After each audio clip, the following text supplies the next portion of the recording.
عبادہ بن صامت رضی اللہ عنہ کی روایت کی تعویل کیجئے تو اس کا بھی ایک موقع و محل نکل آتا ہے، وہ یوں کہ اس میں جو حرف واو ہے اس کو جمع کے بجائے تقسیم کے مفہوم میں لیجئے، یعنی کوئی زانی کنوارہ ہو یا شادی شدہ، دونوں کی اصل سزا تو جلد تازیانہ ہی ہے، لیکن اگر کوئی کنوارہ تازیانہ کی سزا سے قابو میں نہیں آ رہا تو حکومت اس کو اگر مصلحت دیکھے مائدہ کی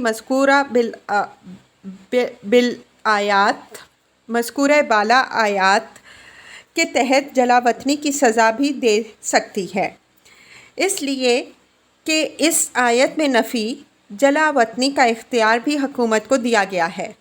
اسی طرح شادی شدہ زانی کی اصل سزا جیسا کہ روایت سے واضح ہے تو تازیانہ ہی ہے، لیکن اگر کوئی شخص تازیانہ کی سزا سے قابو میں نہیں آ رہا اور معاشرے کے لیے ایک خطرہ بن چکا ہے تو اس کو حکومت تقتیل یعنی رجم کی سزا روئے سورہ مائدہ دینے کا اختیار رکھتی ہے۔ الزانی لا ینکح الا زانیۃ او مشرکہ والزانیۃ لا ینکحها الا زان او مشرک وحرم ذلک علی المؤمنین۔ لا ینکح یہاں خبر کے مفہوم میں نہیں بلکہ نہیں کے مفہوم میں ہے۔ نہیں کے اندر جب نہیں کے ساتھ ارشاد و موعظت کا مفہوم بھی ہو تو وہ خبر کی صورت میں آتی ہے۔ اس اسلوب کی وضاحت بقرہ 278 کے تحت ہو چکی ہے۔ یہاں مقصود مسلم معاشرہ کی حس ایمانی کو بیدار کرنا ہے کہ تمہارے اندر زنا سے وہ نفرت و بیزاری ہونی چاہیے کہ کوئی زانی تمہارے اندر نکاح کرنا چاہے تو کوئی صاحب ایمان اس کو اپنی بیٹی دینے کے لیے تیار نہ ہو، اس کو اگر نکاح کے لیے ملے تو کوئی زانیہ یا مشرکہ ہی ملے، کوئی مومنہ اپنے آپ کو اس کے حوالہ عقد میں دینے پر راضی نہ ہو۔ اسی طرح اگر کوئی زانیہ ہو تو کوئی با ایمان اس سے نکاح نہ کرے، اس کو اگر کوئی نکاح کے لیے ملے تو کوئی زانی یا مشرک ہی ملے، کوئی مسلمان اس نجاست کو اپنے گھر میں لانے پر راضی نہ ہو۔ فرمایا کہ وَحُرِّمَ ذَلِکَ عَلَى الْمُؤْمِنِینَ، زانیوں اور زانیات کے ساتھ ازدواجی رشتہ اہل ایمان کے لیے حرام ہے۔ آیت میں زانی اور مشرک اور زانیہ اور مشرکہ کا ایک ساتھ ذکر کرنا معنی خیز ہے۔ زنا اور شرک کی باہمی مشابہت پر ہم اس کتاب میں جگہ جگہ لکھ چکے ہیں۔ قدیم آسمانی صحیفوں میں مشرک کو چھنال عورت سے تشبیہ دی گئی ہے، ہم اس کے محل میں اس تشبیہ کی بلاغت واضح کر چکے ہیں۔ زنا اس طرح کی اخلاقی نجاست ہے جس طرح کی عقائدی نجاست شرک ہے۔ قرآن میں اسی وصفی اشتراک کی وجہ سے شرک اور مشرکین کو نجس بھی کہا گیا ہے۔ معاشرہ کی ایمانی حس کو بیدار کرنے کی یہ ضرورت اس وجہ سے تھی کہ مجرد قانون خواہ وہ کیسا ہی بے لاگ و حکیمانہ ہو، معاشرہ کی حفاظت اس وقت تک نہیں کر سکتا جب تک خود معاشرہ کے اندر برائی سے نفرت موجود نہ ہو۔ ہر قانون کے نفاذ کے لیے بالخصوص جب کہ وہ ایک سخت قانون بھی ہو لازماً ایسی شرطیں ہوتی ہیں کہ بہت سے مجرمین اپنے آپ کو اس کی زد سے بچانے کے لیے اقدام کر کے کامیاب ہو جاتے ہیں۔ اس طرح کے مجرمین سے نمٹنا خود معاشرے کی ذمہ داری ہے کہ وہ ایسے لوگوں کو اپنی آنکھوں میں جگہ نہ دے بلکہ وہ جہاں بھی رہیں تر بن کے رہنے پر مجبور ہوں۔ اگر وہ کسی شریف مسلمان سے رشتہ داری کے خواہش مند ہوں تو وہ ان کی درخواست ٹھکرا دے، یہاں تک کہ اس طرح کے لوگ کسی شریف خاندان میں قرابت کا حوصلہ ہی نہ کر سکیں۔ یہ بیداری جرائم کے سد باب کے لیے ناگزیر شے ہے۔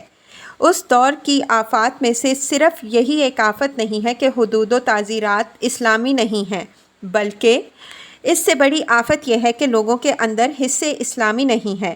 اس زمانے میں اگر کوئی اپنی لڑکی کے لیے بر تلاش کرتا ہے تو اس کے اندر تمام وہ اوصاف تلاش کرتا ہے جو دنیاوی و وجاہت کے پہلو سے ضروری خیال کیے جاتے ہیں، لیکن بہت تھوڑے لوگ اب ایسے رہ گئے ہیں جو معاملہ کے اس پہلو کو نگاہ میں رکھتے ہوں جس کی طرف آیت میں رہنمائی فرمائی گئی ہے۔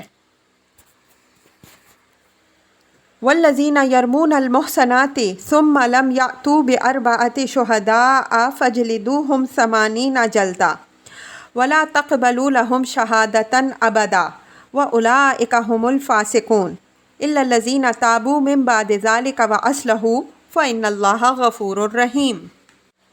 اب یہ قذف کے معاملے میں شہادت اور سزا کا قانون بیان ہو رہا ہے کہ شریف اور آزاد مومنات پر جو لوگ زنا کی تہمت لگائیں ان کے لیے ضروری ہے کہ وہ جرم کے 4 عینی شاہد پیش کریں۔ اگر وہ 4 گواہ معتبر نہ پیش کر سکیں تو پھر حکم ہے کہ ان کو 80 کوڑے مارو اور ہمیشہ کے لیے ان کو ساقط شہادت قرار دے دو۔ یہ امر ملحوظ رہے کہ اسلامی معاشرے میں کسی کا ہمیشہ کے لیے مردود الشہادہ قرار دے دیا جانا کوئی معمولی بات نہیں، بلکہ معاشرے کے اندر یہ اس کی عرفی حیثیت کے بالکل ختم ہو جانے کے ہم معنی ہے۔ اس امت کا اصلی مرتبہ یہ ہے کہ یہ فداء اللہ فی الارض ہے۔ اگر کوئی شخص ساقط الشہادت قرار دے دیا جاتا ہے تو اس کے معنی یہ ہوئے کہ اس امت کے ایک فرد ہونے کی حیثیت سے اس کو جو اصلی سرفرازی حاصل ہوئی تھی وہ اس نے کھو دی۔ الذین اگرچہ مذکر کے لیے آتا ہے، لیکن اگر کوئی عورت اس جرم کی مرتکب ہو تو کوئی وجہ نہیں کہ وہ اس حکم سے مستثنیٰ رہے۔ اس وجہ سے یہ لفظ عورت اور مرد دونوں کے لیے علی سبیل التغلیب عام ہو گیا۔ لفظ محصنات اس طرح کے سیاق میں پرائر یعنی لونڈیوں کے مقابل میں شریف زادیوں کے لیے آتا ہے۔ اس وجہ سے جو لوگ لونڈیوں اور غلاموں کے معاملے میں اس کی نصف سزا کے قائل ہیں ان کی بات مبنی بر دلیل ہے۔ توبہ و اصلاح کے بعد اللہ تعالیٰ کے نزدیک اس طرح کے لوگوں کے گناہ تو معاف ہو جائیں گے، لیکن جہاں تک ساقط الشہادت ہونے کا تعلق ہے یہ چیز بدستور باقی رہے گی۔ اس کی وجہ یہ ہے کہ توبہ کا تعلق انسان کے دل سے ہے اور دل کا حال صرف اللہ تعالیٰ ہی کو معلوم ہے۔ آیت کے الفاظ سے بھی یہی بات نکلتی ہے کہ مغفرت کا تعلق صرف توبہ سے ہے، شہادت سے اس کا تعلق نہیں ہے۔ وہ ساقط الشہادت ابداً یعنی عمر بھر کے لیے رہیں گے۔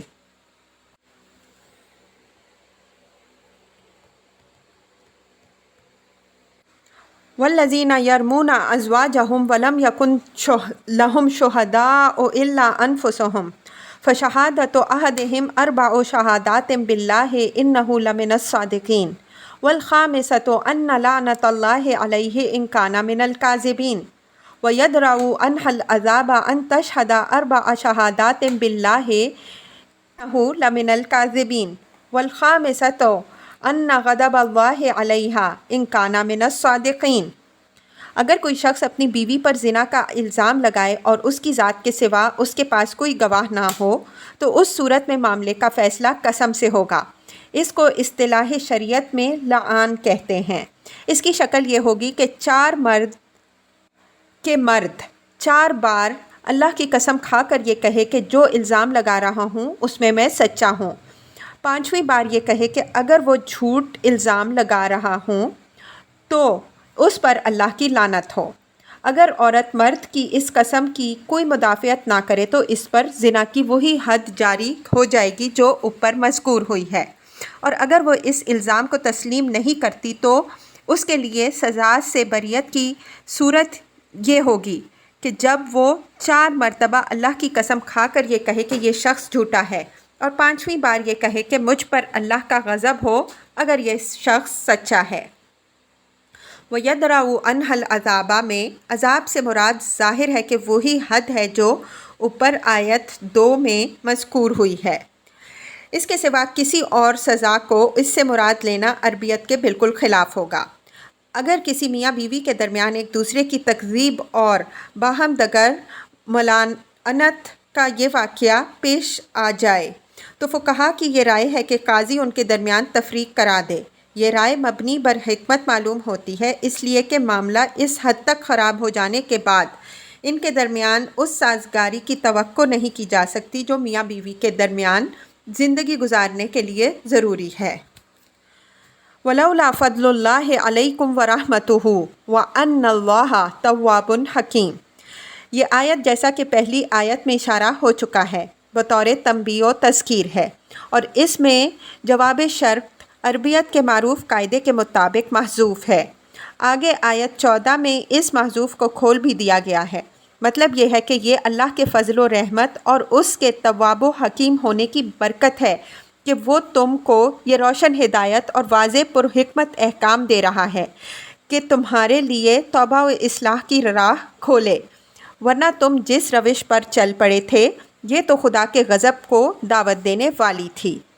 یہ امر بھی ملحوظ رہے کہ یہ احکام اس زمانے میں نازل ہوئے ہیں جب مسلمانوں کے اندر منافقین کی ریشہ دوانیہ سے بعض نہایت سخت قسم کی، جیسا کہ آگے تفصیل آ رہی ہے، کمزوریاں ظاہر ہوئی تھیں، لیکن اللہ تعالیٰ نے ان کمزوریوں پر سزا دینے کے بجائے اپنے فضل و رحمت سے ان کو ان احکام و ہدایات کے نزول کا سبب بنا لیا جو اسلامی معاشرہ کو شیاطین و منافقین کی ریشہ دوانیوں اور فتنہ انگیزیوں سے محفوظ رکھنے کے لیے ضروری تھے۔